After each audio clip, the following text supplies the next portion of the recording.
Ground તરફ જવા ગયા તેમ બધાને પકડીને અહીંયા લાવીને ડિટેન કરી છતાં પણ આપ લોકોની બધાની જે હિંમત અને જુસ્સો તો એ ખરેખર એક બહુ ખુશીની વાત છે કે બધાએ એકતા બતાવી છે અને આપણે ત્યાં નહીં તો અહીંયા જેલમાં અહીંયા આપણે શ્રદ્ધાંજલિ અર્પણ કરી.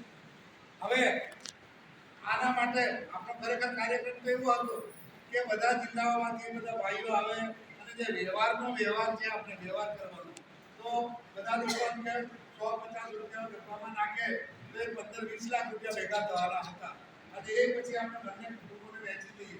નાની એટેક હતું પરંતુ આપણે કાર્યક્રમ કરી નહીં શક્યા.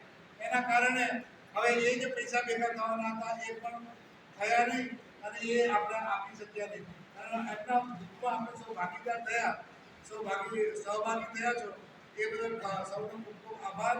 અને હવે આપણે જે અહીંયાથી જવાનું છે અહીંયા આપણો શ્રદ્ધાંજલિ કાર્યક્રમ પૂરો કરીએ છીએ અને હવે આપણે વિસર્જન કરીશું અને પોતપોતાને ઘેર જઈશું. અહીંયા પણ માણસો આવ્યા છે એમની વાત છે એટલે શ્રદ્ધાંજલિ ઘેર આપવાના છે એટલે આપણા બધા જે આપણો અહીંયા પ્રોગ્રામ ખતમ પૂરો નથી થઈ ગયો તો પછી બેનને આપણે બધા બસમાં જઈ બધા આપણે એક બસમાં ત્યાં એક બસમાં લઈ લીધું.